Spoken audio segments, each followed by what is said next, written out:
Bonsoir Ananda. C'est un plaisir de te recevoir ce soir pour parler de sujets aussi divers que mal compris. Alors que justement, comme on parlait de John, est-ce que tu pourrais nous expliquer un petit peu qu'est-ce que c'est que Cocopelli, sur quoi tu te focalises et qu'est-ce que c'est que toutes ces questions de semences paysannes libres finalement? Ouais, pas de souci. Eh ben, je suis enchanté d'être là. Bonjour et bonjour à tous. Et merci d'être là aussi. C'est la quatrième intervention que je fais. Donc, si je suis pas hyper, vous me refocalisez, hein, je compte sur vous. Euh, Cocopelli, c'est une association loi 1901 qui a été fondée en 99 par mon père, Dominique Guillet, et qui fait suite à une SARL qui s'appelait Terre de Semences. Terre de Semences faisait peu ou prou la même chose que Cocopelli, donc maintenir un catalogue commercial de variétés libres et reproductibles et de variétés anciennes. Et le cadre législatif, on va en parler, mais c'est un assez gros sujet, en fait, est fabriqué par et pour l'industrie. Et du coup, cette entreprise, Terre de Semences, a dû fermer sous la pression des pouvoirs publics. Et pour pas perdre en fait le travail de plus d'une décennie de collecte de variétés anciennes et de variétés libres, Dominique a créé une association, qui est aujourd'hui l'association Cocopelli, pour sauver la collection. Et aussi à l'époque pour contourner le système législatif. Donc les premières années de Cocopelli, Cocopelli ne vendait pas de graines. Cocopelli donnait des graines en face d'une adhésion à l'association. Et très vite, on s'est rendu compte que ça, c'était pas tenable et que de toute manière, on allait assumer cette posture de désobéissance fertile, j'ai envie de dire, désobéissance civile. Et on a du coup créé une gamme, un catalogue commercial contre la législation en place. Et après, s'en est suivi tout un tas de procès contre Cocopelli qui font la notoriété de Cocopelli aujourd'hui, jusqu'à ce qu'on arrive, alors je vous résume hein, tout ça vraiment assez rapidement, jusqu'à ce qu'on arrive en juin 2020, après 6 ans de bataille législative, à faire évoluer le cadre législatif en France. Donc ça, c'est le 20 juin, la loi rentre, c'était la loi sur la transparence relative à la transparence des produits agricoles. Donc après 2 fois retoqué par le Conseil constitutionnel, on en a réussi à amender et à intégrer dans cette loi la possibilité de commercialiser des semences libres et reproductibles aux utilisateurs finaux non professionnels, donc aux jardiniers amateurs ou aux collectivités. Alors pourquoi est-ce qu'on était hors la loi? Parce que c'est quand même la question qu'il faut se poser. C'est que, alors c'est quelque chose qui date. Il faut savoir qu'en France, on a un catalogue national dans lequel on inscrit les variétés qui sont commercialisables. Mais ces variétés, elles doivent répondre à des critères très stricts de DHS, donc c'est la distinction, l'homogénéité et la stabilité génétique, et de VAT, de valeur agronomique. Du coup, c'est quasiment que des variétés industrielles, c'est que des variétés industrielles qui peuvent répondre à ces critères-là. Et de fait, toutes les autres variétés, jusqu'en juin 2020, étaient des variétés illégales. Donc ça, c'est quelque chose qui s'est mis en place en 32, le catalogue, puis sous Pétain, en 41, le GNIS a été créé, 41, il faudra peut-être me fact-checker, je ne sais plus si c'est la bonne date. Le GNIS a été créé, Groupement National Interprofessionnel des Semenciers, qui s'appelle aujourd'hui CEMAE, et donc qui représente l'interprofession. Mais, et c'est ça qui est assez dingue, ils représentent l'interprofession, donc des intérêts privés, donc des producteurs de semences, on parle ici de multinationales, de grosses entreprises, etc. Mais ils ont aussi des prérogatives d'État. C'est-à-dire qu'ils sont mandatés par l'État pour contrôler les opérateurs et pour voir si tous les opérateurs répondent bien aux critères en fait, de l'industrie qui est l'inscription au catalogue national, qui est aujourd'hui maintenant le catalogue européen vu qu'on a européanisé tout ce process. Du coup, Cocopelli a refusé, Terre de Semences puis Cocopelli a refusé en bloc ce système-là pour des questions éthiques d'appropriation du vivant et aussi parce que nos variétés ne répondent pas à ce critère de distinction d'homogénéité et de stabilité génétique. Au contraire, la vie, en fait, elle est tout sauf standard et stable, qui sont les critères de l'industrie. Et du coup, on a été attaqué de nombreuses fois pour commercialisation de semences illégales, tout simplement. Voilà. Donc, de ce qu'on a compris, aujourd'hui, tu as le droit de vendre des semences à des particuliers, mais tu n'as pas le droit de le faire à des professionnels, si j'ai bien compris. Pourtant, vous le faites. Vous le faites depuis 25 ans. Comment vous le faites, en fait? Pourquoi il n'y a pas les CRS chez vous qui ont embarqué toutes vos machines et qui ont arrêté votre production? C'est de la désobéissance civile? Comment ça fonctionne? Ouais, c'est quasiment 20 ans de désobéissance civile, c'est une bonne question. L'histoire du personnage Cocopelli est assez parlante pour ça. Alors c'est un peu la honte, j'ai même pas le logo quelque part sous la main, mais le logo c'est un petit personnage bossu, et donc avec ses étoiles, avec ses antennes, pardon, il relie le champ des étoiles à la Terre. Sa bosse c'est une fausse bosse, c'est un sac de graines, etc. Donc c'est une entité amérindienne qui représente la fertilité, mais qui est aussi un personnage assez taquin. Et ça représente vraiment l'état d'esprit dans lequel on est chez Coopelli. C'est pas parce que c'est illégal qu'on va pas le faire, si on estime que c'est pour le bien commun. Et clairement, 20 ans de désobéissance civile, on a maintenu une gamme illégalement, on a eu tout un tas de contrôles des fraudes, par exemple, qui ont dressé une fois 3000, je crois que c'était 3650 procès-verbaux, un pour chaque sachet, pour défaut d'étiquetage, variété non inscrite, etc. Mais le cas Cocopelli est monté jusqu'en Cour de justice de l'Union européenne. Donc on a fait du bruit en très haut lieu, si j'ose dire, et l'avocate d'ailleurs de la Cour de justice de l'Union européenne donnait raison à Cocopelli pour une histoire de libre circulation des marchandises au sein de l'Union européenne.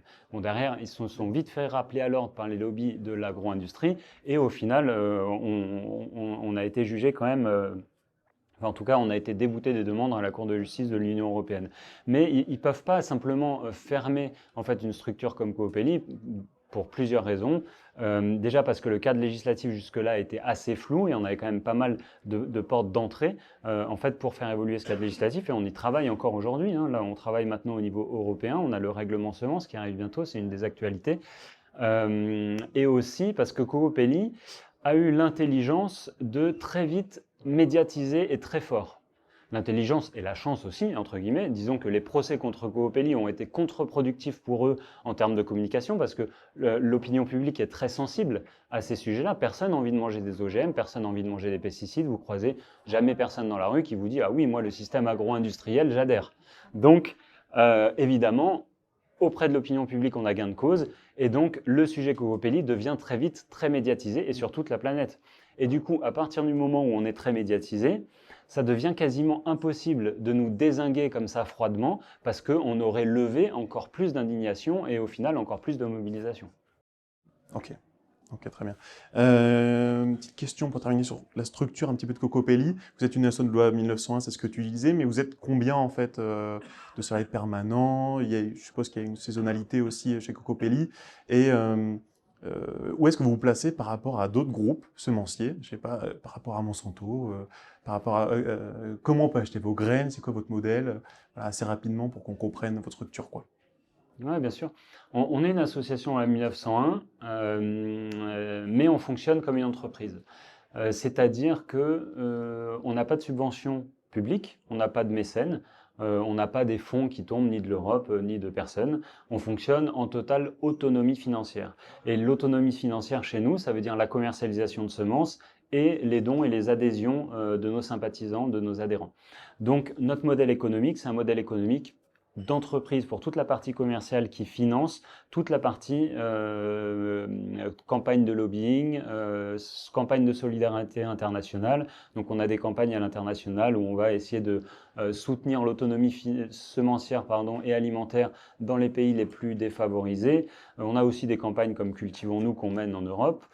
Donc tout ça est financé par la vente de graines et notamment par un site internet, en fait, comme un e-commerce totalement classique qui commercialise des produits, sauf que nous, c'est des graines pour le potager, et jusqu'en juin 2020, c'était du commerce illégal. Mais tu disais, pardon, tout à l'heure, mais on y reviendra peut-être, notez-le si on n'en parle pas tout de suite. En effet, il y a quand même le sujet. Là, c'est une première victoire qu'on a eue en juin 2020 en faisant évoluer ce cadre législatif à destination des utilisateurs finaux non professionnels. Mais néanmoins, aujourd'hui, l'enjeu agricole, il n'est pas sur les jardiniers. Hein. L'enjeu agricole, il est sur l'agriculture, il est sur la production alimentaire. Et aujourd'hui, ce cadre-là a très peu évolué. Il a évolué dans le règlement bio, mais voilà, ce serait bien qu'on y revienne sur ces sujets parce que c'est assez central. Mais on va y revenir, je te laisse dérouler ta question. Ouais. Justement, ça fait transition puisque tu parlais de l'industrie agro-industrielle, enfin des lobbies agro-industriels. Du coup, on réalise que les semences, aujourd'hui, c'est devenu quelque part un objet stratégique quoi, de pouvoir pour la personne qui peut le contrôler, le réguler. Comment est-ce que tu vois les choses se développer à ce niveau-là? Parce que justement, tu expliquais que c'est que depuis juin 2020, par les avancées que vous avez fait via Cocopelli, qu'on a justement la possibilité maintenant d'avoir moins de flou juridique. Comment tu vois les choses évoluer justement stratégiquement parlant? Henry Kissinger disait, alors j'ai plus la citation en entier exacte, mais en gros, si tu contrôles les semences, tu contrôles la population. Donc, la semence, c'est le premier maillon de la chaîne agricole. Donc, si tu contrôles en fait le premier maillon de la chaîne agricole, tu contrôles globalement les civilisations qui sont basées sur l'agriculture, donc tu as un contrôle total. Donc, tu le disais, si tu veux, la semence, c'est pas devenu central, ça a toujours été central. C'est central depuis qu'on s'est sédentarisé. En fait, la semence, le matériel reproducteur, si tu veux, parce qu'on va parler de semences, mais on va parler de plants, mais pour l'élevage, on va parler aussi de races reproductrices, parce que au final, ce qu'on vit aujourd'hui sur la semence, on le vit aussi sur l'élevage, l'appauvrissement du réservoir génétique, la sursélection, les manipulations génétiques, etc. Donc, c'est globalement le sujet agricole. Mais le matériel reproducteur, à partir du moment où tu contrôles la reproduction, tu contrôles la production, et si tu contrôles la production, tu contrôles tout le circuit de consommation, donc tu contrôles les populations. Donc la semence est vraiment au cœur de la géopolitique en fait. Et ce qui est assez dingue, c'est que, alors ça commence à arriver petit à petit, mais aujourd'hui, si vous faites une école agro, on vous parlera quasiment pas de sol, quasiment pas de semences, alors que ce sont les deux sujets vraiment centrales de l'agriculture. Je vais être mauvaise langue, mais on a de la chance, on a un champion français de la semence, on a Limagrin. Donc en soi, on n'est pas en danger géopolitiquement. Si Bayer aujourd'hui veut plus nous fournir en graines, ou si Dupont, d'autres groupes de semenciers, on a Limagrin pour nous fournir. Ouais, grâce à Limagrin, la France est premier producteur européen de semences et troisième exportateur. Ouais, bah, malheureusement, Limagrin, c'est une agro-industrie comme une autre, c'est une multinationale comme une autre qui fonce à 300% dans les NGT, dans les OGM, dans les nouvelles technologies. Mais on pourra y revenir parce que ça, s'il y a un sujet qui est central aujourd'hui, c'est les NGT, clairement. Bien au-delà de la loi du plomb 2, hein, si je peux faire une petite parenthèse, parce que là, en fait, on est en train de faire un foin sur la loi du plomb. Bah, évidemment, il faut faire un foin. Hein. Les néonicotinoïdes, c'est l'enfer absolu.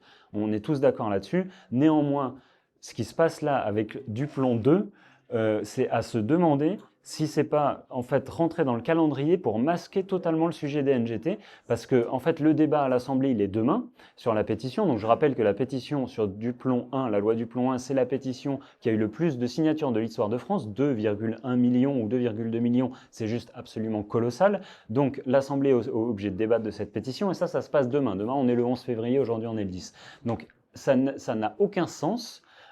Pour le sénateur Duplon, de pondre comme ça une V2, c'est une provocation. C'est soit une provocation, soit un masquage d'actualité. Parce qu'aujourd'hui, les NGT, si le texte qui est sorti des trilogues en décembre 2025 passe en l'état, on est vraiment dans la mouise au niveau agricole et au niveau sanitaire.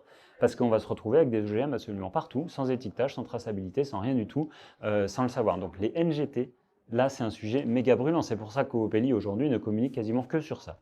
Bah d'ailleurs, c'est justement un sujet sur lequel on voulait revenir. Est-ce que déjà, en quelques mots, tu pourrais nous expliquer, donc les NGT, ce sont les nouvelles thérapies les nouvelles techniques, pardon, génomiques. C'est lié. Ça peut, oui, bon, l'humain. Justement, tu parles de la loi du plomb qui arriverait peut-être pour masquer aussi ce vote qui arrive au Parlement européen le mois prochain. C'est sûrement le cas d'ailleurs. On ne pourrait pas. J'en sais rien en vrai. Hein, j'en sais rien. On peut ni l'affirmer ni l'affirmer. Mais... La chronologie est intéressante. Est-ce que tu pourrais nous expliquer déjà en quelques mots qu'est-ce que c'est que les nouvelles techniques génomiques et en quoi justement c'est terrible pour l'avenir du vivant? Ouais, les NGT, donc c'est New Genomic Technique. Ça se base sur ce qu'on appelle les ciseaux moléculaires, le CRISPR-Cas9. Le CRISPR-Cas9, c'est donc on connaît ça depuis longtemps. En tout cas, la partie CRISPR, le Cas, je crois que c'est un peu plus tard, peut-être 2008, je sais plus. CRISPR, c'est fin des années 2001, 2002 peut-être. Je suis pas hyper bon sur les dates, mais ça doit être à peu près ça. Et en 2012, on a Emmanuel Charpentier et Jennifer Doudna qui sont aujourd'hui 2 prix Nobel de la chimie, qui ont été nommés prix Nobel de la chimie en 2020, qui découvrent qu'avec ces techniques-là, on peut faire de l'édition génétique, de l'édition du génome à moindre coût et ultra rapidement. Donc en découpant des bouts d'ADN et en les remplaçant par d'autres bouts d'ADN. À la différence des OGM conventionnels, entre guillemets, si vous vous rappelez, dans les années 90, on commençait à parler des OGM de manière complètement décomplexée, c'était assez dingue. On parlait quand même de mettre des gènes de poisson dans des tomates pour qu'ils se conservent plus longtemps. Aujourd'hui, ce serait un discours qui est absolument inentendable par l'intégralité de la population.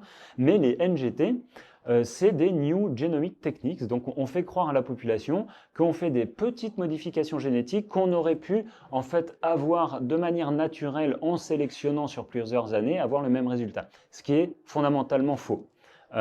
C'est pas du tout le résultat qu'on attend et c'est pas le résultat qu'on va avoir. Ces nouvelles techniques génétiques, du coup, l'agro-industrie s'en est emparée instantanément parce qu'ils en ont vu une manière de créer des OGM à moindre coût, parce que quand même, en fait, la recherche, la R&D, pardon, en fait, sur les OGM coûte énormément pour sortir des variétés, des fois qui fonctionnent pas. On a vu le cas des variétés Roundup Ready aux États-Unis avec des champs envahis d'amarante parce que l'amarante devient résistante au Roundup au même titre que les maïs. Alors le Roundup Ready, pardon, c'était un OGM qui était résistant au Roundup, donc on pouvait pulvériser du Roundup. Ça tuait toutes les mauvaises herbes, sauf l'OGM en question, sauf le maïs. Et on avait par exemple aussi le Mont 810, ça c'était un maïs BT, un maïs qui intégrait la molécule Bacillus thuringiensis. Et donc Monsanto disait on a fait un maïs résistant à la pyrale. Mais en fait, ils n'avaient pas fait un maïs résistant à la pyrale, ils ont fait un maïs toxique à la pyrale. Donc quand la pyrale le pique, elle meurt. Donc c'est un maïs poison. Et aujourd'hui, avec les NGT, on va réussir à faire ça aussi, parce que avec ces techniques de manipulation génétique, on va pouvoir exacerber des gènes qui sont déjà présents dans la plante. Et on arrive à exacerber tout un tas de gènes. Donc la commission, la Cour de justice de l'Union européenne, en 2018, a stipulé que oui, les NGT, c'était bien des OGM, et du coup, tombaient sous la loi des OGM. Et du coup, la commission, sous la pression des lobbies agro-industriels, a demandé à ce qu'une étude soit, le conseil, pardon, a demandé à ce que la commission fasse une étude, et la commission a rendu son étude en disant le cadre législatif des OGM est bien trop restrictif pour les NGT, qui sont des nouvelles techniques génétiques beaucoup plus soft, entre guillemets, que les OGM. Et du coup, la commission a rendu son étude en disant bon, on va catégoriser les NGT en 2 catégories, les catégories 1 et les catégories 2. Et dans les catégories 1, vous avez les modifications qu'ils appellent légères. Et dans les catégories 2, on a là les grosses modifications génétiques. Donc, encore une fois, par exemple, un maïs insecticide ou un maïs ou n'importe quelle plante résistant à un herbicide. Ça, c'est dans la catégorie 2. À partir de 20, il me semble, c'est à partir de 20 modifications génétiques qu'on passe en catégorie 2. Mais si on est à 19, catégorie 1, on peut. Alors, t'es sûr de toi? Ouais. Ok, possible. Il me semblait que c'était la longueur du séquençage génétique modifié, mais écoute, c'est très possible. C'est très possible. En tout cas, si tu veux, au final, bon, l'information est intéressante, mais globalement, ça change pas vraiment le problème, dans le sens où on s'attend à ce qu'il y ait un énorme pourcentage des variétés brevetées sur ces NGT qui soient dans la catégorie 1. Parce qu'ils n'ont aucun intérêt à ce que ça aille dans la catégorie 2. Et pourquoi? Parce que dans la catégorie 1, il n'y a pas d'étiquetage, il n'y a pas de traçabilité, on ne sait pas qu'on en consomme, on ne sait pas que c'est dans les circuits de distribution et on ne sait pas qu'on en plante. Et ça pose un deuxième problème, ça. Et un problème majeur. C'est que, premièrement, l'agriculture bio, qui est supposée être une agriculture 100% sans modification génétique, va se retrouver par contamination génétique avec des NGT, avec des OGM, sans le savoir. Ça, c'est le premier problème. Le deuxième problème, c'est qu'on va se retrouver sans le savoir dans les champs cultivés. Je ne sais pas si vous vous rappelez du scandale de Percy au Canada qui s'était retrouvé avec de la technologie Monsanto dans son champ par contamination et qui s'était fait attaquer par Monsanto pour utilisation de semences illégales. Voilà. En fait, parce que ce gars s'était retrouvé avec du matériel génétique appartenant à Monsanto, et là, on va avoir le même problème avec les NGT. Par contamination, on va avoir du matériel génétique qui est breveté, qui appartient à des firmes, et qui vont se retrouver dans des champs par inadvertance. Et le troisième problème, qui est encore beaucoup plus grave, c'est la contamination des espèces naturelles. c'est la contamination. Par exemple, le colza, si vous avez un colza qui est une brassicacée, vous avez des tonnes de brassicacées dans la nature. Les brassicacées vont se faire contaminer par des gènes modifiés. Et la commission et le texte des trilogues, qui est issu des trilogues en décembre, ne prévoit aucun budget, aucune solution pour faire ni des études sanitaires sur la santé humaine, ni des études d'impact sur l'environnement.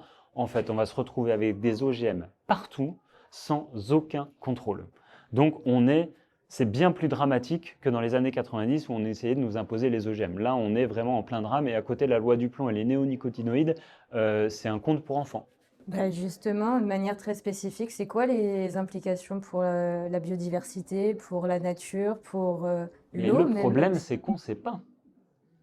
En fait, alors déjà, je ne suis pas généticien, si tu veux, donc je ne suis pas le couteau le plus aiguisé du tiroir sur les problèmes de génétique, mais en fait, globalement, juste on ne sait pas parce qu'on ne mesure pas les impacts. Et sur les OGM, globalement, parce qu'il y a plein de pays qui utilisent les OGM, c'est tout le scandale en fait, du Mercosur et des traités de libre-échange internationaux, c'est que dans tous les cas, on va nous en faire manger. Mais il n'y a pas de budget. En fait, aujourd'hui, il y a très peu de budget de recherche. Les budgets de recherche, quand il y a des vrais budgets de recherche, c'est les agro-industriels qui les donnent. Donc, avec un cahier des charges très précis. Donc, il n'y a pas de recherche qui est faite sérieuse sur les impacts des OGM, même aujourd'hui, et sur les impacts des NGT demain. Mais en vrai, il ne faut pas avoir fait de grandes études pour comprendre qu'à un moment, s'il y a une contamination génétique par du réservoir génétique modifié, bon, il ne peut rien en sortir de bon, quoi. normalement. Mais justement, tu le disais, l'échéance, c'est mars 2026.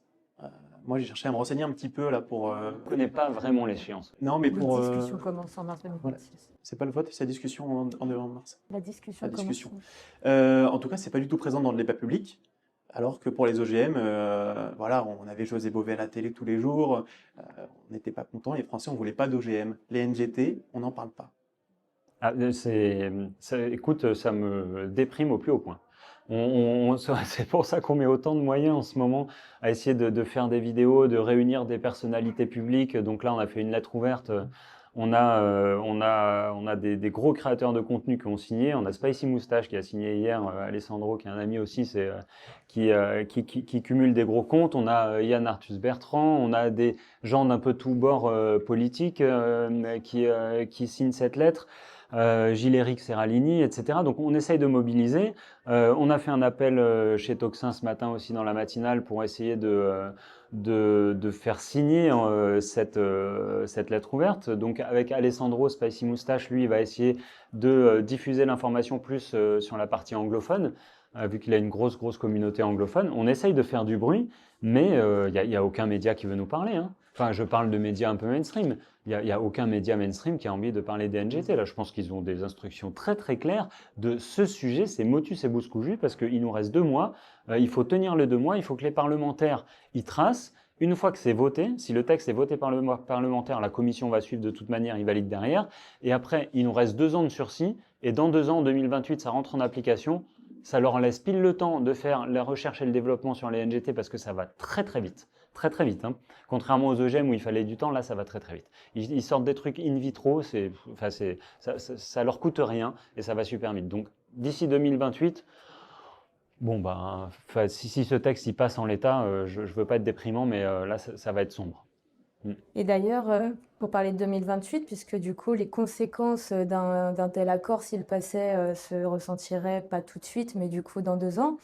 Est-ce qu'on peut aussi se poser la question de la responsabilité du coup, puisque les personnes qui vont voter ou pas aujourd'hui pour l'arrivée des NGT, pour la facilitation des NGT en France, ne seront pas responsables en 2028 quand ils ne seront plus eurodéputés au Parlement européen.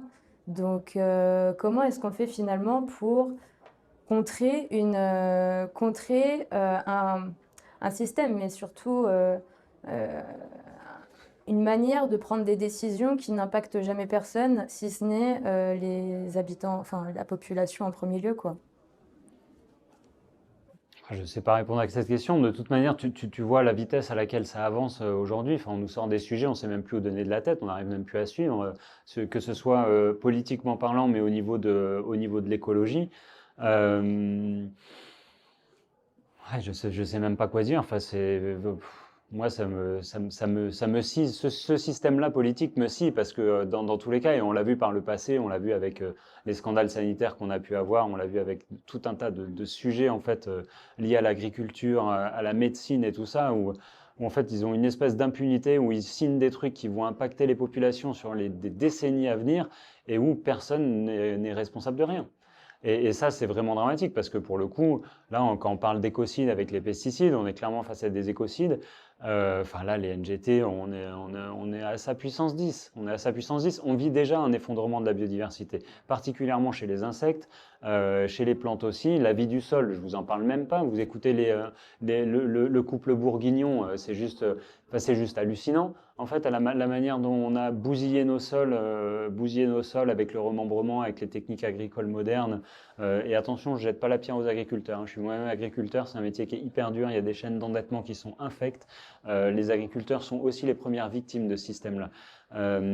Mais oui, la question de la responsabilité, moi, j'ai pas la prétention d'avoir la réponse de comment il faudrait qu'on fonctionne, honnêtement.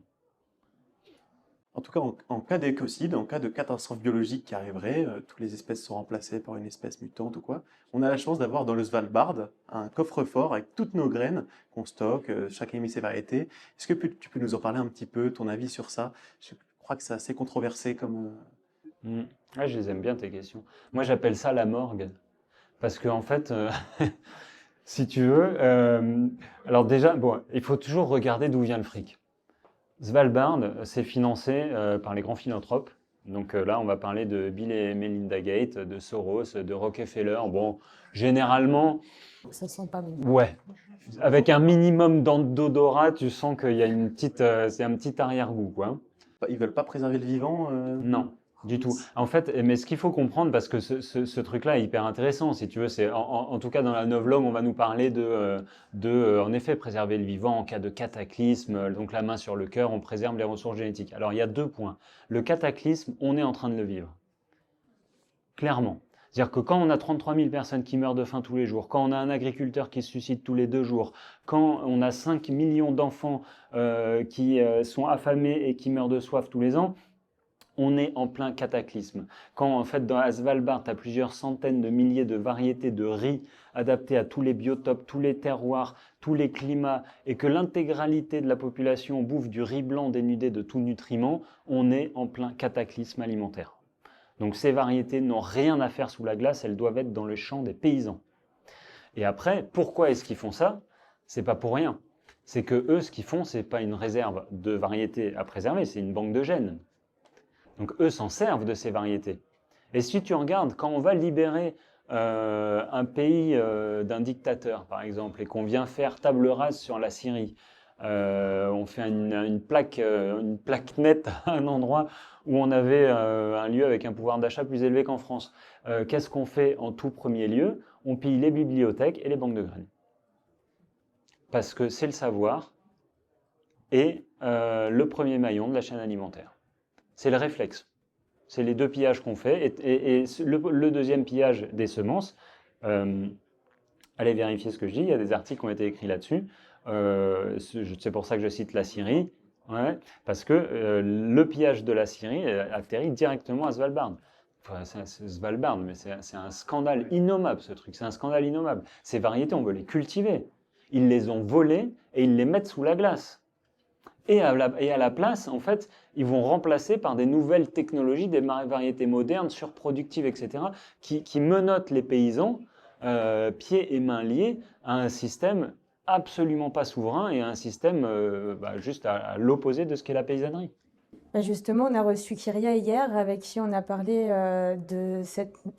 tu parlais de savoir, mais il y a aussi donc le savoir en termes de connaissances, mais il y a le savoir-faire aussi qui se perd au fur et à mesure, il n'y a plus de transmission. C'est très difficile aujourd'hui quand on a envie de se lancer en tant qu'agriculteur, c'est encore plus difficile de tenir en tant qu'agriculteur. Donc finalement, toute cette question de privatisation du vivant, est-ce qu'il n'y a pas d'un côté le côté un peu absorption justement de notre savoir-faire, histoire de pouvoir ensuite mieux se faire encore absorber par toutes ces questions de Mercosur, etc. Et qu'est-ce qu'on peut faire factuellement pour essayer de contrer un petit peu? même chacun à son petit niveau? Ouais, la question du savoir-faire, elle est centrale. Parce que il y a plein de questions centrales, hein, tu as remarqué. Euh, le moment clé, c'est quand on décide de séparer la production de la reproduction. À ce moment-là, on impose au monde paysan une perte de savoir-faire. C'est-à-dire que depuis la nuit des temps, depuis la nuit des temps de l'agriculture, on va dire 12, 14 000 ans, on ne sait pas trop exactement situé, les paysans ont toujours gardé leur meilleure génétique et ont toujours été acteurs en fait dans l'amélioration de l'agriculture. Donc garder la meilleure partie de la récolte pour la ressemer l'année d'après, avoir des variétés toujours plus résilientes, toujours plus riches génétiquement parlant et qui vont transmettre à leur descendance, encore une fois c'est vrai pour les animaux et les plantes, qui vont transmettre à leur descendance tout un tas d'informations qui vont permettre à la descendance de mieux s'acclimater à tout un tas de changements, quels qu'ils soient, et d'être toujours plus nutritif, toujours plus productif. Et d'un coup d'un seul, l'industrie arrive et dit non, non, vous les paysans, vous produisez, nous on a des blouses blanches payées pour ça, et on va reproduire. Et on va vous donner les meilleures variétés pour que vous les reproduisiez. Et du coup, en fait, le monde paysan a été réceptif aux sirènes de l'agro-industrie et s'est embarqué dans ce modèle productiviste, pas pour rien, hein, parce qu'on est en sortie de guerre, on a un exode rural, les paysans sont morts dans les tranchées, c'est les femmes qui bossent à la ferme, les hommes, c'est un délire. C'est un délire, on est dans une baisse de production alimentaire énorme, il faut trouver des solutions. Et donc la solution, c'est industrialiser. Mauvaise solution, on est tous d'accord là-dessus. Mais du coup, à ce moment-là, on perd le savoir-faire crucial qui est la maîtrise de la reproduction. On se fait arracher en tant que paysan la maîtrise de la reproduction et du coup la maîtrise de l'avenir. Et du coup on donne l'avenir littéralement et symboliquement à l'agro-industrie. Et on passe de la paysannerie, à l'exploitation agricole. On n'est plus paysan, on est exploitant. On n'est plus résilient au niveau de la ferme. Avant, la paysannerie, c'était du polyculture élevage. C'était des cochons, des poules, 2 chevaux pour la traction animale, quelques vaches, des céréales pour le pain. On vendait les excédents, on était sur une agriculture vivrière. Et si une culture était ravagée par un ravageur, on pouvait se rabattre sur tout le reste. Aujourd'hui, on est strictement opposé. On a un exploitant agricole qui va faire maïs, tournesol, soja. Voire que maïs. S'il perd, il perd tout. C'est les assurances qui prennent le relais, la PAC, etc. Et il n'y a plus du tout de résilience. Et vu qu'il n'y a plus cette résilience, il n'y a plus le savoir-faire non plus. Et de toute manière, les exploitants agricoles sont tellement embarqués en fait dans cette course au productivisme qu'ils n'ont pas le temps, en fait. Et encore une fois, je porte aucun jugement. Moi, à mon échelle, j'ai aussi ce problème-là. Et en fait, on court après essayer de rembourser les emprunts, essayer de payer les cotisations MSA. C'est une course. On n'a plus le temps de descendre du tracteur, de regarder ce qui se passe dans le sol, de regarder la vie qu'il y a dans les haies, de regarder tout ça. Et en fait, voilà. Et moi, je suis agriculteur bio en agroécologie, donc je le prends. Ce temps-là, on le prend au maximum. Mais quand on parle d'agriculteurs dans la Beauce qui font 500 hectares de patates ou de betteraves sucrières pour faire des biocarburants, pour qu'on puisse dire on fait des carburants écologiques, parce qu'il y a un délire, quoi. Eux, ça fait longtemps qu'ils n'ont pas mis les orteils dans le sol, en fait. Et que du coup, ils sont complètement hors sol, au final, de leur propre sol. Et encore une fois, je ne les critique pas. C'est un système qui fait qu'on est parti dans ce schéma-là. Je me suis un peu étalé. J'ai une tendance, hein, vous avez remarqué. La perte de savoir-faire. Vraiment, et qu'est-ce qu'on peut faire? Eh ben, des fermes comme Kyria. En fait, Kyria, elle arrive à quasiment tout englober. Mais bon, ils bossent, hein. Ils bossent, c'est nos voisins, on les connaît, ils bossent très très fort. Et du coup, ce qu'il faut, c'est arriver à revenir sur des exploitations à taille humaine et sur des exploitations résilientes.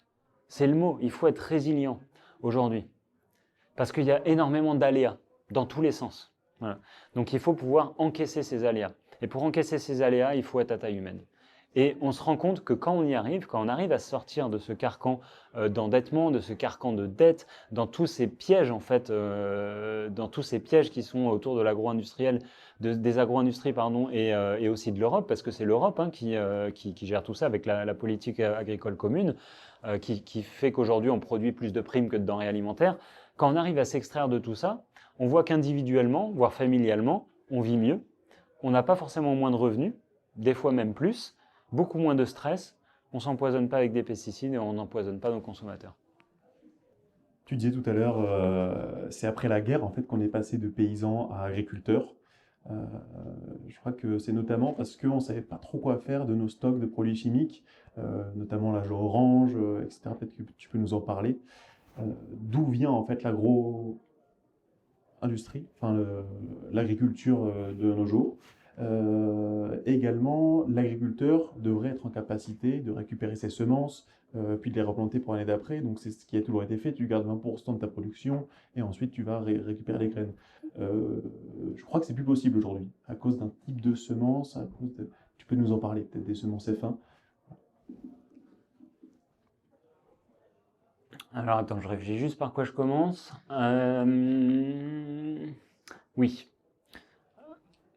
Alors Bayer, si on prend le cas de Bayer, Bayer faisait partie du groupe IG Farben à l'époque. IG Farben, c'était Bayer, BASF et un troisième, je ne sais plus, j'ai mangé le nom. IG Farben, c'est le groupe qui fabriquait le Zyklon B, par exemple. Et Bayer a racheté Monsanto qui est tristement connu pour les OGM, mais aussi pour l'agent orange. L'agent orange arrive quand même après. Hein. Alors que sur les gaz moutardes et les premiers gaz chlorés, là on est vraiment sur les deux guerres. Et du coup, en effet, c'est cette industrie qui s'est transformée en industrie de l'agriculture. Si on prend le cas de Bayer, ils n'ont même pas pris la peine de changer de nom. C'est-à-dire qu'à l'époque, ils faisaient des gaz de combat et avec l'ammoniac de synthèse des bombes. Aujourd'hui, avec les gaz de combat, on fait des pesticides. Avec l'ammoniac de synthèse, on fait des engrais. Donc au final, c'est les mêmes industries et c'est symboliquement, c'est assez fort en fait, parce que c'est une industrie guerrière qui aujourd'hui contrôle l'agriculture, alors que l'agriculture, c'est la vie. Fondamentalement, l'agriculture, on se nourrit avec, on donne la vie avec l'agriculture. Et c'est des industries issues de la guerre qui la contrôlent aujourd'hui à 100% ou pas loin. Il faut savoir que les semences aujourd'hui, c'est 5 multinationales qui contrôlent plus de 75% de la biodiversité génétique cultivée. Donc on appelle même plus ça une mainmise, là, c'est un contrôle total. Et c'est les industries de la guerre. Donc l'agriculture aujourd'hui est issue de la guerre. Et d'ailleurs on le voit bien. En fait notre fonctionnement actuel, l'agriculture conventionnelle, attention je stigmatise pas, il y a énormément de travail qui est fait au niveau agroécologique. On a des experts très très bons en Europe et en France. Donc je ne mets pas tout le monde dans le même panier. Mais globalement au niveau de la planète, l'agriculture qu'on mène, c'est une agriculture de guerre. On fait la guerre contre les insectes, on fait la guerre contre les maladies, on va couper les haies, on fait la guerre à tout en fait. C'est une agriculture qui est destructrice. Et c'est pas pour rien, c'est parce qu'elle est contrôlée par des industries de la guerre qui ne fonctionnent que comme ça. Et les F1, pour répondre à la deuxième partie de ta question, la nature commet un blasphème absolument insupportable dans les sociétés mercantiles, c'est qu'elle se reproduit gratuitement. Et ça, c'est une cata, si tu veux. Parce que tu vois, une laitue, tu la laisses monter à graines, ta laitue, elle va te donner 15 000 graines. Donc on passe de 1 à 15 000 en un cycle. Tu n'as aucun marché financier qui t'offre un tel rendement, c'est mort. Donc tu peux tout essayer, tu n'y arriveras pas. La nature, elle y arrive. Mais sauf que ça, c'est une cata pour l'agro-industriel.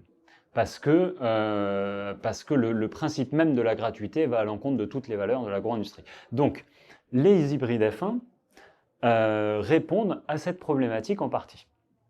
On a plusieurs verrous qui sont mis en place par l'industrie. Donc le catalogue, j'en parlais tout à l'heure, fait partie de ces verrous. On a des verrous juridiques qui empêchent de cultiver des variétés non inscrites, par exemple. On a des verrous plus de brevets. On va parler des certificats d'obtention végétale. On a des variétés qui sont mises en place par les agro-industries et qui sont brevetées. Donc on ne peut pas les utiliser ni les replanter. Donc ça, on va l'utiliser par exemple pour le blé, parce que le blé, on n'arrive pas vraiment à faire des hybrides F1, donc on n'arrive pas à le rendre improductif à la reproduction. Donc vu qu'on n'arrive pas botaniquement à le rendre improductif, ce qui va changer avec les NGT, et ben du coup, on met en place des certificats d'obtention végétale et on va aller breveter, entre guillemets, parce que ce n'est pas vraiment un brevet, certaines caractéristiques de la plante et dire ces caractéristiques, elles sont à moi. Et après, le troisième verrou, c'est les hybrides F1, où là, on va créer des variétés qui, génétiquement, n'arrivent pas à se reproduire. parce qu'elles ont été sursélectionnées, appauvries génétiquement. Et du coup, ça va donner des variétés qui peuvent être très productives, très résistantes à un certain type de maladie en première génération. C'est pour ça qu'on appelle ça F1 pour Filia, première génération. Et dès le F2, dès le deuxième cycle, en fait, les gènes récessifs vont repoper dans tous les sens et on va avoir une variété complètement débile génétiquement, absolument pas stable, qui va produire que des feuilles, pas de fruits, qui va rien produire. Voilà. Donc en fait, quand on dit que les F1 sont pas reproductibles, c'est botaniquement faux. Ils sont reproductibles, mais pas conformément à leurs parents. Et du coup, ça donne des variétés complètement débiles. Donc pourquoi ces variétés F1 ont été créées? Ça, c'est une première partie de la réponse. La deuxième partie de la réponse, j'en parlais tout à l'heure, c'est que l'agro-industrie a besoin pour fonctionner, comme n'importe quelle industrie, de standards. Elle a besoin de standardiser le vivant. Le vivant est tout sauf standard. C'est-à-dire que le vivant, intrinsèquement, n'est pas standard. C'est-à-dire que faire rentrer une tomate ronde dans une boîte carrée, ça ne fait pas de sens. Néanmoins, bon, on n'en est pas là, mais ce serait quand même vachement cool, parce que si les tomates étaient carrées, si tu veux, tu arrives à en mettre un sacré paquet dans les caisses, et si tu peux en mettre vachement dans les containers, et tu peux mettre vachement de containers sur les paquebots, et du coup, tu fais des économies d'échelle de dingue. Avec les pastèques, ils y arrivent maintenant. Non, avec les pastèques, mais ils les mettent dans des moules, c'est pour le folklore, en vrai. C'est pour le folklore, c'est pas, ça fonctionne pas comme ça. Mais tout ça pour dire que sans les rendre carrés, si tu veux, on arrive maintenant avec les F1 à faire des tomates, pour garder l'exemple des tomates qui est assez parlant, très très calibrées. Donc on fait des fruits absolument standards et homogènes. On peut les balancer au travers de la pièce, elle ne va pas éclater parce qu'elles sont ramassées à la moisse-batte et qu'il faut, enfin à la moissonneuse, pas la batteuse, mais à la moissonneuse et qu'il faut qu'elles puissent tomber du haut du tapis en fond de la caisse et que la dernière tomate qui prend plusieurs tonnes de pression en fait des autres résiste et soit encore vendable au supermarché, parce que c'est ça qu'on va sélectionner. Et pourquoi est-ce qu'aujourd'hui on a des variétés qui sont plus nutritives? C'est pour ça. C'est parce que les sélectionneurs aujourd'hui répondent à un cahier des charges. Et le cahier des charges, c'est sélectionner les critères d'intérêt de l'industrie. Et en sélectionnant les critères d'intérêt de l'industrie, donc la résistance au choc, la conservabilité, la productivité, mais on peut revenir, je le note dans un coin de ma tête sur la productivité, et ben on oublie totalement qu'il y a tout un tas d'autres critères génétiques importants, comme la capacité d'aller puiser des nutriments dans le sol et de les restituer dans le fruit.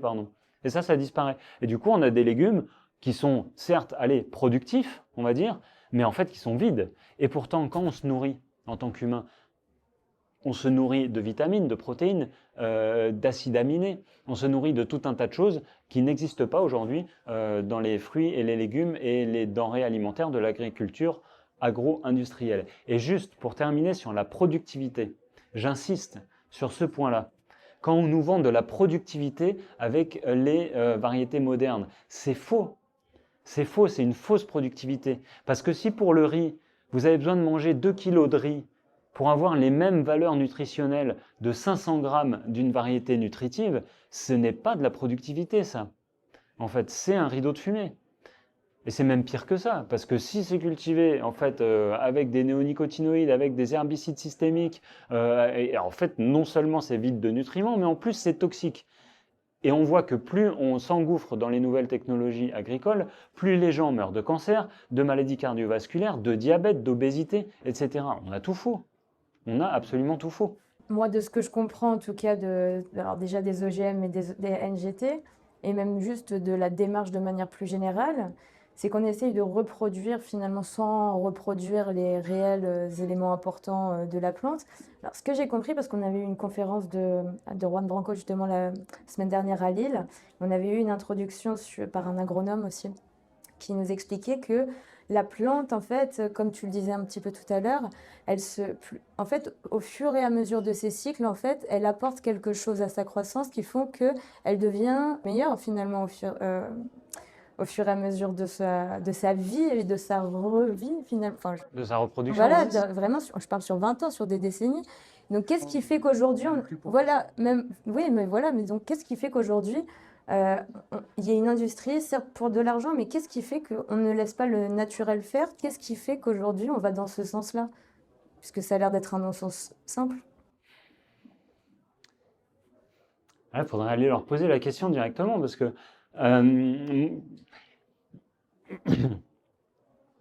Encore une fois, je pense que c'est très multifactoriel. Déjà, il y a l'évolution démographique, il y a le fait qu'on s'entasse dans des villes et qu'il faut nourrir. En fait, aujourd'hui, je crois que c'est peut-être 55% des gens ou 60% des gens qui vivent dans les grandes métropoles. Ça doit être à peu près ça le chiffre, je dois pas être loin. Ouais, faut fact-checker, faut fact-checker. Et en fait, tous ces gens, faut les nourrir. Il faut les circuits de distribution qui sont adaptés. Et pour adapter des circuits de distribution, ah ouais, j'allais demander, ça c'est vraiment trop chou. Ça se voit que je cherche. Merci beaucoup. Euh, en fait, pour arriver à nourrir tous ces gens dans les métropoles, il faut un circuit de distribution adapté. Et la facilité, c'est la grande distrib en fait. C'est les couloirs de distrib qu'on connaît bien. C'est Rungis qui est nourri de centaines de smirmorques par jour. Donc ça c'est la version facile. Et en fait, ce qu'il faudrait, c'est revenir à Paris est un super exemple pour ça, hein, parce que il y a quelques siècles en arrière, Paris était entouré d'une ceinture de maraîchers ultra productifs, hein, j'insiste, il y a des bouquins écrits là-dessus, qui cultivaient des melons quasiment jusqu'au mois de décembre sur couche chaude. Ouais, des pêches probablement. Donc en fait, tout ce système-là, il est faisable. Il est faisable, mais il est plus compliqué à mettre en place. Il demande plus en fait de résilience. Il demande plus d'efforts. Il demande plus de réflexion aussi et de matière grise pour arriver à le mettre en place. Et surtout, il demande une coévolution avec les écosystèmes naturels. On ne peut pas se passer d'une coévolution avec les écosystèmes naturels. Faire la guerre en fait aux écosystèmes naturels tels qu'on le fait aujourd'hui mène à rien de bon et à ce qu'on connaît là. Simplement, pardon, attends, j'essaye de me remémorer le début de ta question. Sur l'intelligence botanique et le fait Oui, merci, c'est exactement ça. C'est un aspect que j'ai oublié tout à l'heure sur les F1 et qui est hyper important. On sait depuis les lois de Mendel en fait que on transmet à notre descendance. Tous les êtres reproducteurs en fait transmettent à leur descendance tout un tas d'informations génétiques. Donc je le disais tout à l'heure, la grande différence entre les hybrides F1 et les variétés modernes, c'est qu'elles ont un spectre génétique qu'on appelle vertical. Elles ont des résistances verticales. Donc un spectre génétique très réduit. Donc en effet, une laitue, par exemple, qu'on a sélectionnée pour être résistante à un type de Brémia, qui est le mildiou globalement de la laitue, donc une maladie crypto, cette variété va en effet être très résistante à cette souche du Brémia. Par contre, s'il y a une autre souche qui arrive, là, elle est nulle à chier. Et du coup, elle a besoin d'une béquille. Et cette béquille, l'agro-industrie va lui apporter avec un produit phyto quelconque. Okay, donc c'est comme ça que ça marche. Les variétés libres et reproductibles, à pollinisation ouverte, c'est l'inverse. Elles ont un réservoir génétique à spectre horizontal. Donc elles vont être moins performantes sur cette souche, pour reprendre la souche du Brémia, elles vont être moins performantes, et elles vont être tout aussi performantes sur tout ce qu'elles vont croiser en fait, donc je schématise, mais en gros sur tout ce qu'elles vont croiser comme attaque. Donc elles peuvent aller puiser des informations génétiques dans un énorme réservoir génétique qu'elles ont accumulé au fur et à mesure des descendances. Les hybrides F1 font l'inverse. On réduit. D'un coup, on croise les variétés, on a une espèce d'hétérosis, c'est ce que les chercheurs appellent l'hétérosis, la vigueur hybride. On a l'impression d'avoir une super variété, et dès le lendemain, il y a tout qui dégringole. Ok, bah moi je te crois, je suis convaincu. Et on va montrer cette vidéo à tout le gouvernement, le ministre de l'Agriculture, il est convaincu. Voilà. On décide de transitionner, on passe à que des petits acteurs locaux, à pas de grands semenciers, pas d'OGM, tout ça. Est-ce que il y a déjà eu des recherches qui ont été faites sur un modèle où on n'aurait que ce type d'agriculture, donc une agriculture paysanne? Combien il faudrait d'agriculteurs? Qu'est-ce qu'il faudrait faire? Voilà.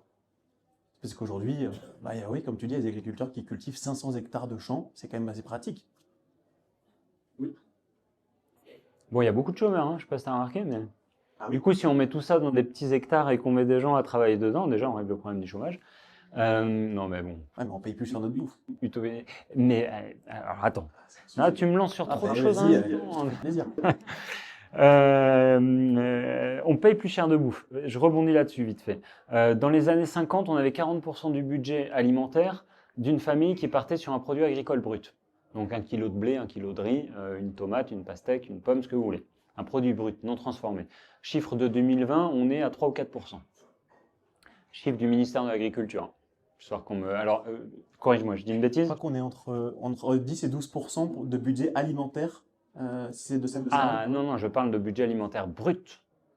D'accord, donc je vois pas trop la différence. Ah D'accord, bah, non transformé, pardon. Non brut, ça veut dire non D'accord, transformé. ok. Ah, ça change tout. Ça change tout parce qu'aujourd'hui, on consomme très majoritairement transformé. Très majoritairement. D'accord, ok, donc dans ce cas, t'as les chiffres.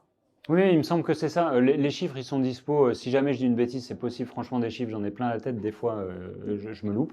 Mais les chiffres sont dispo sur le site du ministère de l'Agriculture, pour le coup. Et ça montre vraiment, alors déjà l'évolution des méthodes de consommation, mais aussi nos choix de consommation. C'est que à l'époque, il n'y avait pas d'écran plat. Aujourd'hui, il y a des écrans plats qui coûtent relativement cher. Et du coup, je me moque un peu, mais enfin, honnêtement, je porte aucun jugement à personne.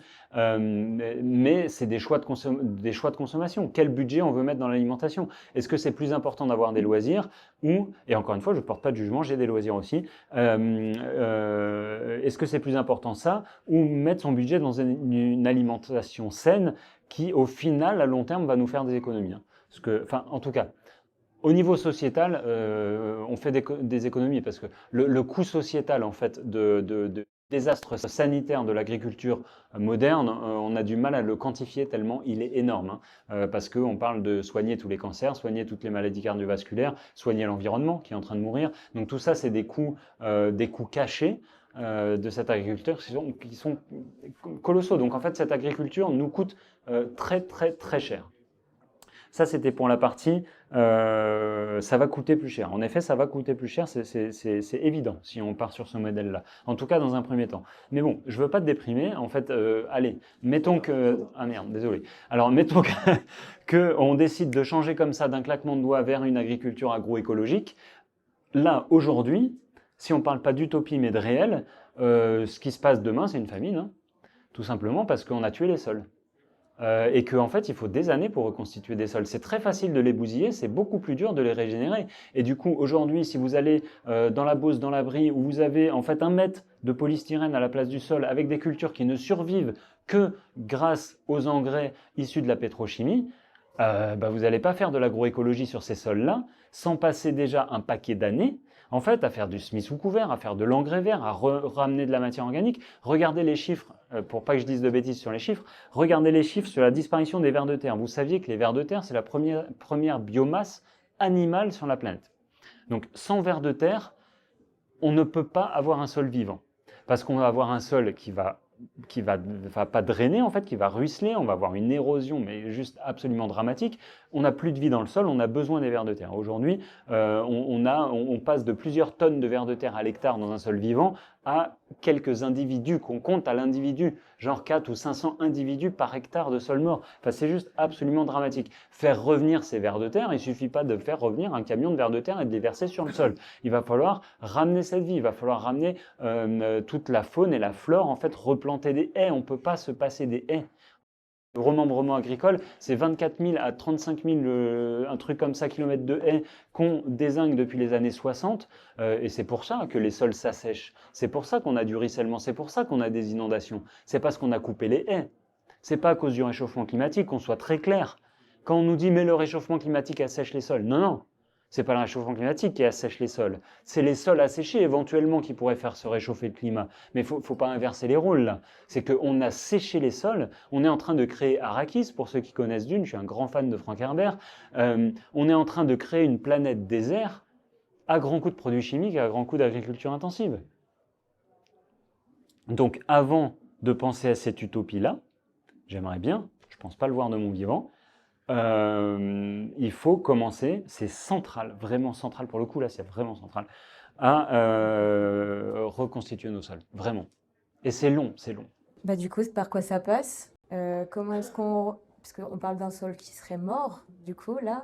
Mais j'ai cru comprendre que c'était possible de le ramener à la vie. Alors avec du temps, plusieurs années. Comment ça se passe pour petit à petit, si on a un jardin, on a envie d'essayer de faire les choses Là, il faut que vous invitiez Claude et Lydia Bourguignon sur ce sujet. Ils sont vraiment passionnants et très très pointus, bien plus pointus que moi. On le fera avec plaisir. Et ouais, ils sont vraiment passionnants. Et surtout, c'est des gens de terrain qui passent leur temps à analyser les sols. Ils font ça depuis 20 ans. Ils ont analysé absolument tous les sols de France. Donc, ils savent exactement ce qui se passe sur le terrain. Et ils vont vous dire que dans certaines conditions, en 5 ans, on va pouvoir voir des augmentations de vie dans le sol. Je vous laisse discuter après. Parce qu'on est short niveau timing, c'est pour ça. Je suis taquin, hein, je suis désolé. On est short niveau timing, excuse-moi. Non, pas de souci, je suis désolé pour la blague. Et ce que je disais, c'est que des fois, en 5 ans, on arrive à reconstituer un sol, et des fois, en 30 ans, on n'y arrive pas. Donc, j'essaie de répondre à cette question, si tu veux, parce que des fois, ça va très vite, et des fois, c'est très, très lent. Mais en tout cas, il y a des méthodes, il y a tout un tas d'experts en France qui accompagnent, qui proposent leurs services d'accompagnement aux agriculteurs qui souhaitent entamer une transition vers l'agroécologie et qui sont 1 milliard de fois plus compétents que moi pour en parler et pour le faire surtout, mais ça donne des résultats. Ça donne des résultats plus ou moins longs en fonction de l'état, de la gravité de la destruction du sol, en fonction de où on se trouve en France ou en Europe, en fonction de tout un tas de critères.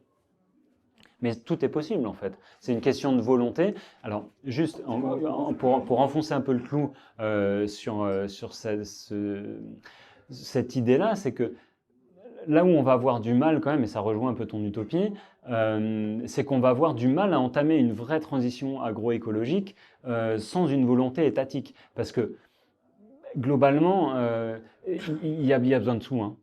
Enfin, en fait, on peut pas changer un agriculteur qui est endetté sur énormément d'années, qui a sa 3e génération en fait d'agriculture conventionnelle, qui n'a jamais cultivé d'une autre manière, donc qui a complètement perdu ce savoir-faire. En fait, c'est un énorme risque pour un agriculteur, et aujourd'hui, ce risque-là, il est porté individuellement par les agriculteurs, donc c'est un énorme risque financier de dire aujourd'hui j'entame ma transition agroécologique parce que la COP va plus prendre les récoltes, il va falloir trouver un circuit de distribution en circuit court, il va falloir repenser l'intégralité du modèle de la ferme en prenant des énormes risques financiers. Ces risques, il faut qu'ils soient assumés par l'État si on veut vraiment une transition agroécologique. Et surtout, si on veut vraiment une transition agroécologique, et je le dis et je l'assume, il faut, et je suis né de parents écolos, j'ai grandi dans un milieu écolo et je me revendique écolo, mais écolo non punitif. Il faut arrêter, vraiment arrêter, en fait. Oh, c'est sympa. Je pensais pas que ça allait faire cet effet. J'adore. On est en train de creuser un fossé entre le monde agricole et le monde des écologistes qui est abyssal. Or, on ne va pas faire cette transition agroécologique sans embarquer les agriculteurs. Et ce n'est pas en traitant les agriculteurs de connards, pardonnez-moi l'expression, parce qu'ils ont un tracteur, parce qu'ils traitent avec du glyphosate, etc., qu'on va les embarquer. Ça ne marche pas comme ça. Au contraire, il faut leur expliquer pourquoi, il faut leur expliquer notre modèle. Ok. Comme je disais, je parle beaucoup. Hein, je parle bien. Juste très rapidement sur le programme. Est-ce que tu as regardé un petit peu le programme que propose le projet que propose Juan Branco et tout cet écosystème? Pas du tout. En fait, j'ai survolé vite fait. Et ben voilà. En tout cas, il prépare cette transition avec beaucoup de mesures que je ne vais pas pouvoir lister une à une et dont j'espère on pourra parler juste après l'interview peut-être. Oui, et en fait, Juan, je lui ai écrit en lui disant, il me semble que ces sujets-là sont vraiment, c'est vraiment central en fait dans le modèle citoyen, dans un modèle citoyen différent. Le sujet de l'agriculture, on peut absolument pas s'en passer. Donc, on est en lien avec Juan et je lui ai proposé mes services bien volontiers en fait de discussion autour de ce sujet-là. Avec, j'y pensais parce que le lancement d'une campagne d'analyse du niveau d'épuisement des terres qui va être une des premières étapes à notre transition. Ah oui, mais c'est génial, parce que c'est le sujet, Donc on te remercie beaucoup pour cette interview. Voilà, on va pouvoir passer aux questions, mais déjà on peut refaire une petite salle d'applaudissements parce que ça...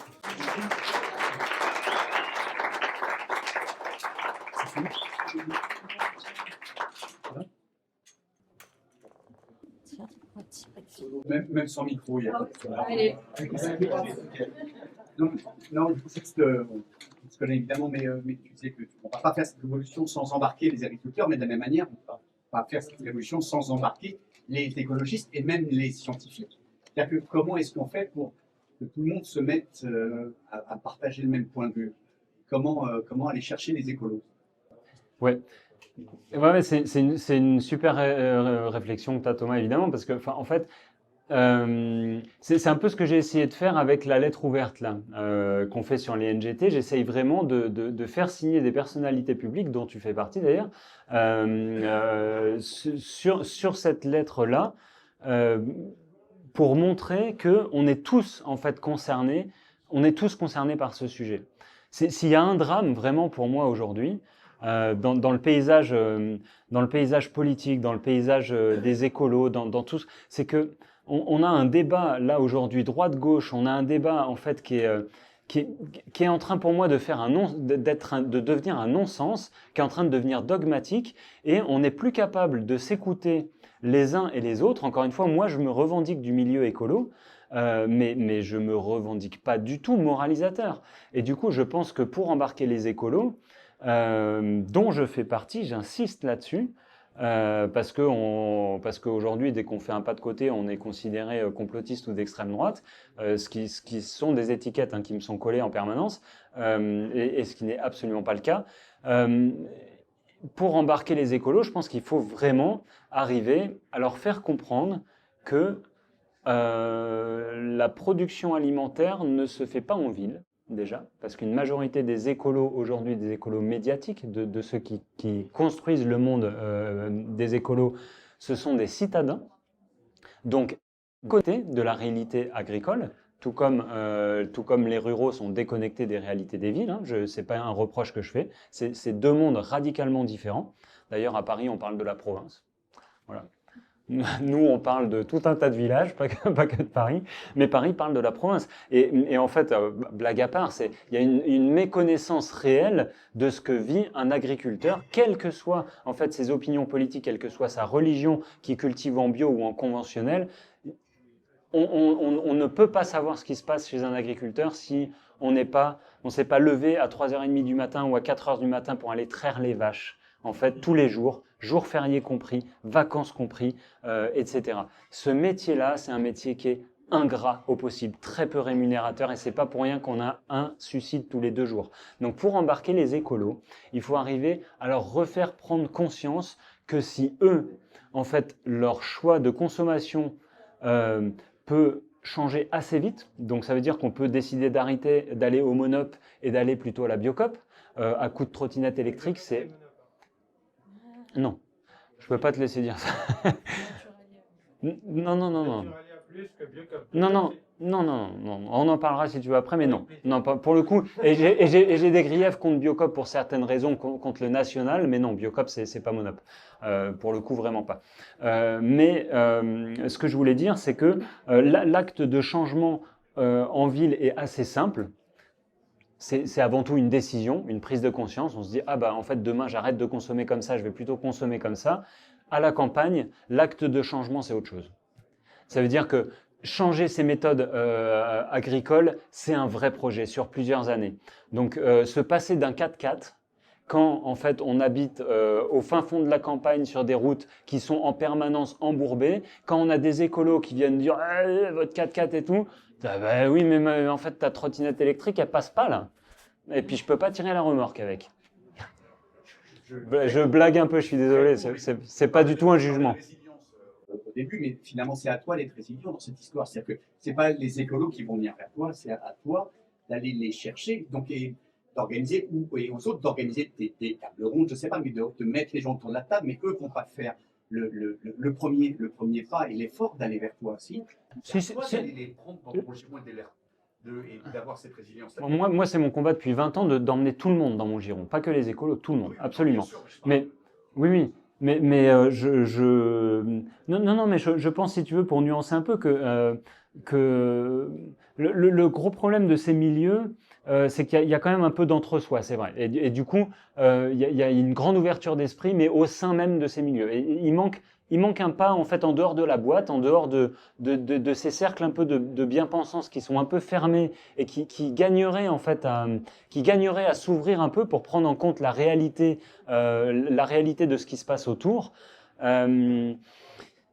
mais enfin, j'ai l'impression que personne n'est animé de mauvaise volonté, si tu veux.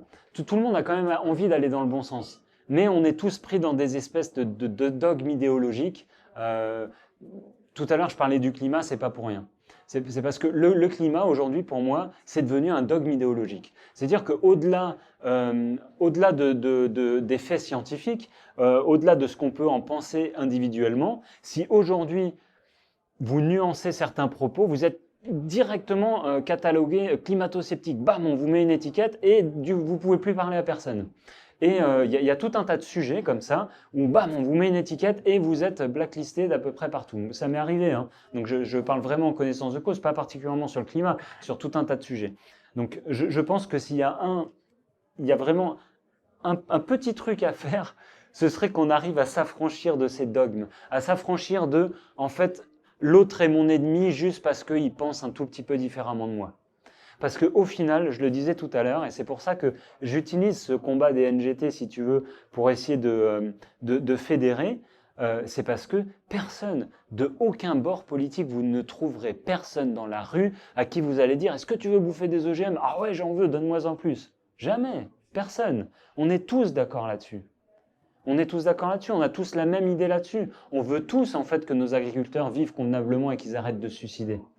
On veut tous manger des produits sains et on veut tous que nos gosses demain ne crèvent pas de maladies cardiovasculaires ou de cancer. Tout le monde, de tous bords politiques, de toute religion confondue. Donc il y a juste un moment, il faut qu'on s'apprenne à s'écouter, quoi qu'il arrive, quoi qu'on pense. L'autre n'est pas forcément un ennemi. Là aussi, c'est un peu utopique ce que je dis, mais c'est mon rêve en tout cas autour de cette lettre ouverte sur les NGT. C'est une petite brique et je ne citerai pas de nom ni rien, mais vous allez voir déjà, si vous allez voir cette lettre ouverte sur les NGT, ça a déjà posé problème, là, il y a quelques heures, d'avoir différents bords politiques, en fait, les uns à côté des autres. Et encore une fois, je jette la pierre à personne. Je comprends en fait les sensibilités que ça peut heurter. Je comprends, en fait, moi je parle à tout le monde. Donc je parle à droite, je parle à gauche, je parle absolument à tout le monde. C'est vraiment fondamental pour moi. Mais du coup, j'arrive à comprendre que ça puisse heurter des sensibilités, mais il faut qu'on arrive à passer au-dessus. Juste pour terminer, je suis désolé, je parle vraiment beaucoup. Juste pour terminer là-dessus, on a un ennemi commun. Je pense qu'on est tous d'accord là-dessus aujourd'hui, avec les accords de libre-échange, avec les traités internationaux et avec tout ce qui se passe au niveau géopolitique mondial. Notre ennemi, c'est le mondialisme. Notre ennemi à tous.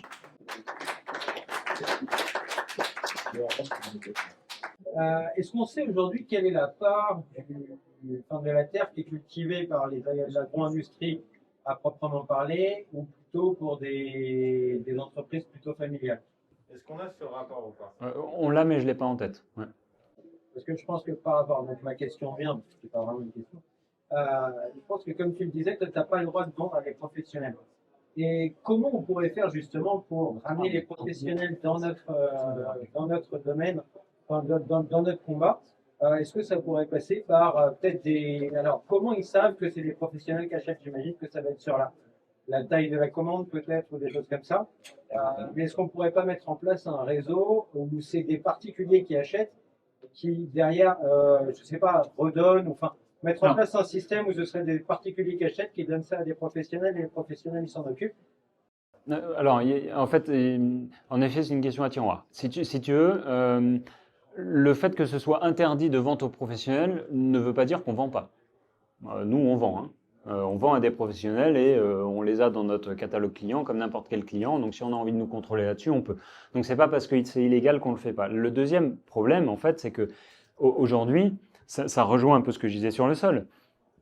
C'est que il suffit pas de dire aux agriculteurs, tenez, on va vous donner des variétés anciennes ou des variétés reproductives, ça va bien se passer. Ça va pas bien se passer. Ça va super mal se passer en fait. Donc, les agriculteurs aujourd'hui ne peuvent pas changer de modèle agricole sans changer intégralement de modèle et surtout sans changer la distribution. C'est la distribution la clé. C'est-à-dire qu'aujourd'hui, un agriculteur qui fait du blé, je prends l'exemple du blé, tout le monde est concerné. Je suis sûr qu'ici, on a au moins plusieurs personnes qui sont allergiques au gluten. Parce que dans tous les cas, de toute manière, il y a ma petite sœur, j'ai triché, je le savais. Ok. Dans tous les cas, en fait, la sélection moderne fait que on est allé sélectionner des blés avec des très grosses protéines de gluten, qui fait qu'on n'arrive plus à les digérer. Donc, on devient intolérant, voire allergique. Et pourquoi est-ce qu'on a fait ça? On a fait ça parce qu'on a besoin que le blé soit industrialisable. On a besoin que les pâtes, on puisse les étirer quasiment à l'infini sans jamais qu'elles craquent pour pouvoir pondre des paquets de pâtes en fait au kilomètre. Et que ça passe dans des rouleaux, dans les machines, etc. Vous faites ça avec un blé ancien, ça marche pas. Juste, ça marche pas. On peut pas l'industrialiser. Donc, si un agriculteur veut fonctionner avec des blés anciens, il faut que ces hectares de blé, il trouve soit un boulanger, avant qu'il faut qu'il trouve un meunier. Et alors là, il faut les trouver, les meuniers, parce que les meuniers, il n'y en a plus trop, quoi. Donc, en fait, il faut retrouver tout ce système-là. Et donc, vous avez le réseau Semences Paysannes, par exemple, qui fait un super travail sur les blés et qui essaye d'encercler vraiment tous les corps de métier. Mais si tu veux, ça rejoint ce que je disais tout à l'heure. Aujourd'hui, être producteur de blé, c'est être producteur d'une monoculture de blé. Avant, être producteur de blé, c'était paysan boulanger. Et du coup, on groupait en fait ces cœurs de métier pour pouvoir sélectionner la variété qui convient le mieux pour faire le meilleur pain, etc. Aujourd'hui, on ne peut plus avoir ce schéma-là. Donc, il ne suffit pas de dire, bon, on va trouver des solutions pour vendre les variétés libres et reproductibles aux paysans. Mais ils n'en feront rien. Qu'est-ce que tu veux qu'ils en fassent? Tant que le système de distribution, ou tant qu'ils n'ont pas trouvé un système de distribution, et tant que les consommateurs n'acceptent pas de consommer différemment, ils vont rien en faire de leur variété. Ça va juste les mettre dans la merde.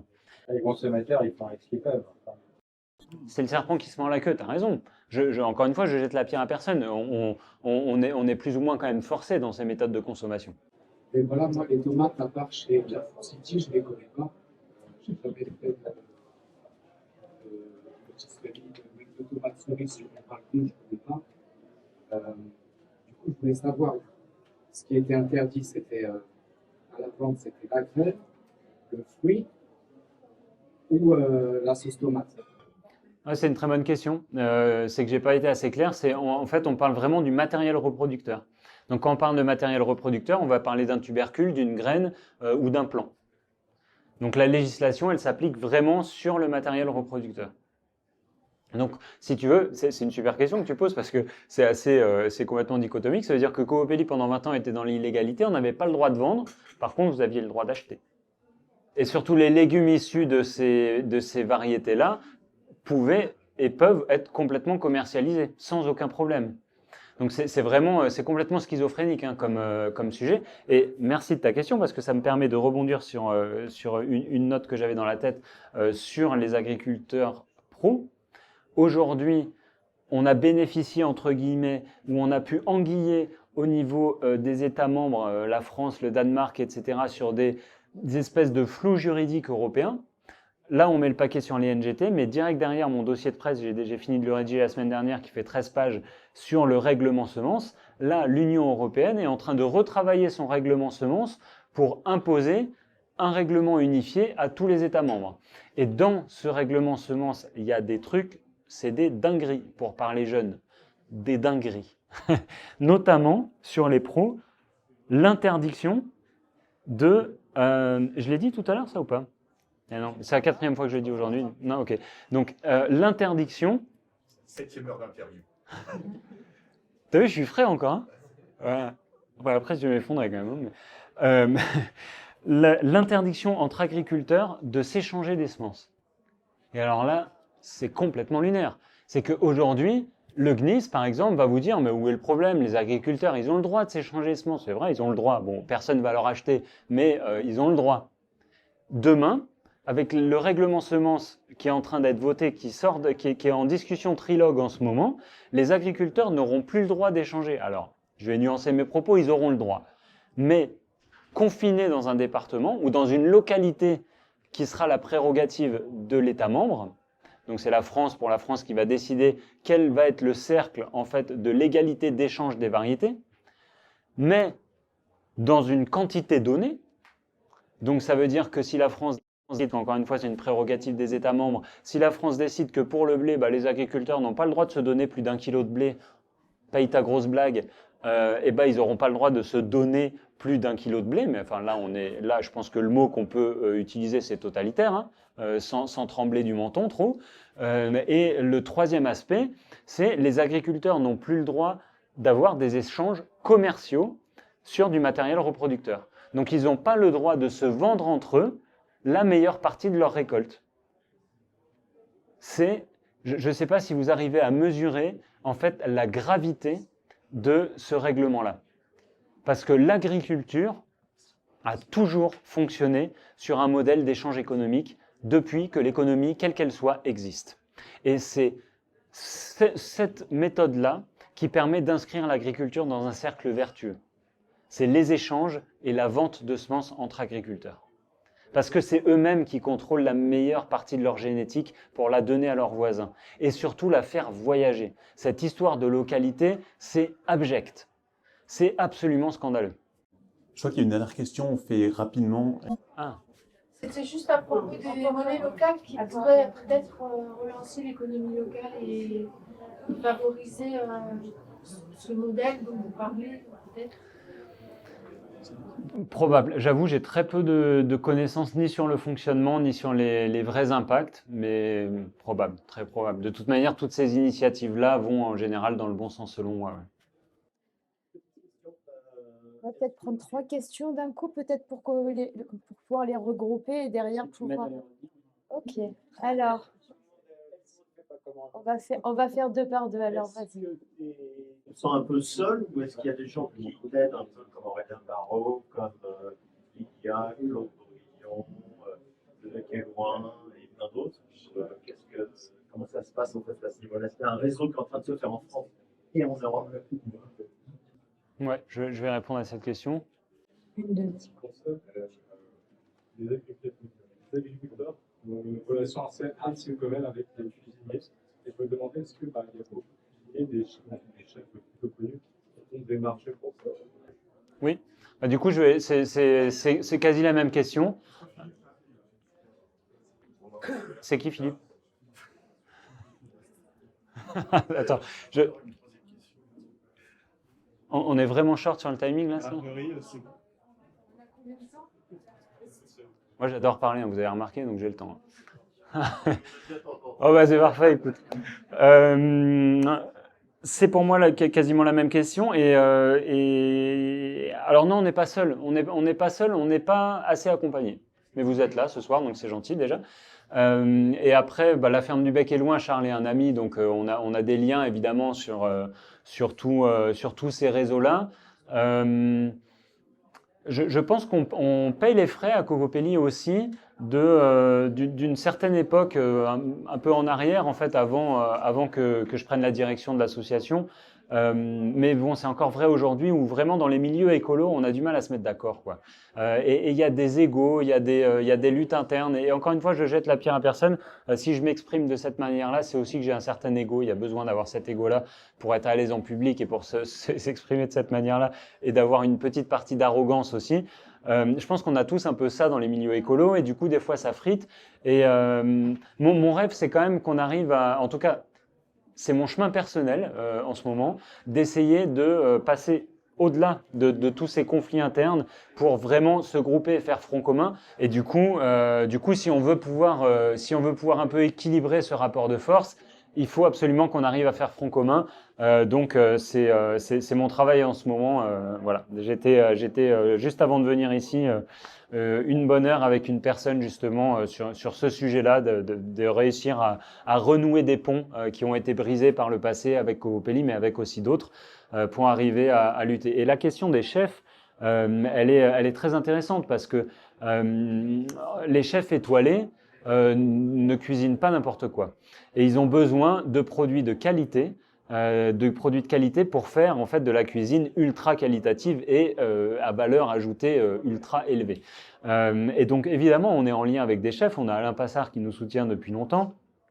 Et sur la question on a Rollinger aussi, et sur la question des NGT, là je les sollicite très très fort, donc j'en ai sollicité une quarantaine je crois de chefs étoilés, et j'attends les retours. C'est des gens qui sont absolument débordés et qui sont très médiatisés généralement. J'essaye de contacter Anne-Sophie Pic aussi sur ce sujet, enfin j'essaye de les sensibiliser pour 2 raisons. pour cette raison qu'ils sont sensibilisables parce que c'est un sujet qui les touche, mais que nos élites vont manger là-bas.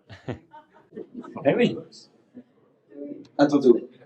Voilà, c'est une remarque. Vous avez une très belle façon de parler. Ça fait vraiment faire ce que vous faites, ça a dû toucher. Je vais dire, c'est fédérateur et ça donne l'espoir.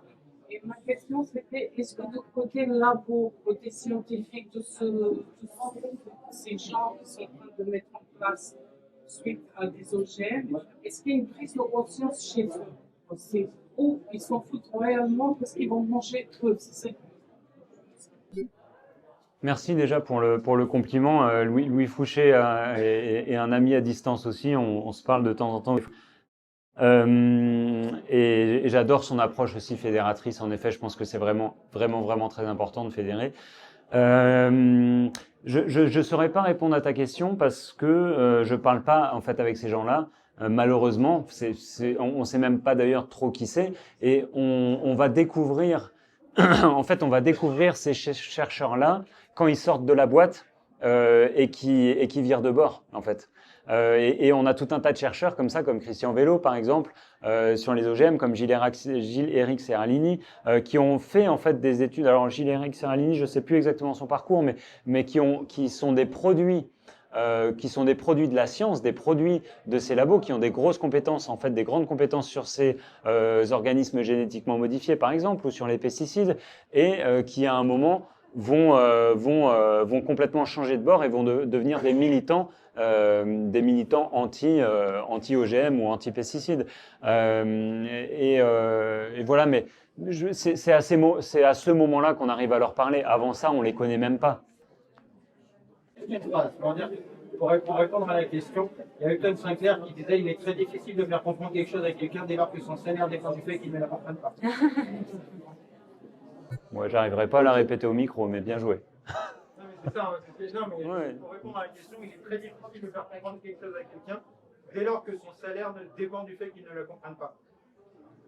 Moi, j'allais faire un dernier ajout. J'ai regardé, tout à l'heure, vous aviez évoqué le pourcentage de gens qui vivaient en grande métropole et en campagne. Alors, d'après l'INSEE, on est 40% à vivre en grande métropole, dont 19,5% à vivre en région parisienne de la population française. J'ai exagéré une fois de plus. Merci beaucoup pour l'intervention. C'était hyper enrichissant. Merci. Merci à vous d'être venus. Voilà, pensez quand même à vous documenter sur ces sujets. Ne buvez pas les paroles d'Ananda, même si elles sont géniales. Oui, et regardez la lettre ouverte, allez la signer. Regardez ça, regardez. Sur notre site internet et si vous avez les réseaux sociaux, il y a les liens sur Instagram de Govopelli.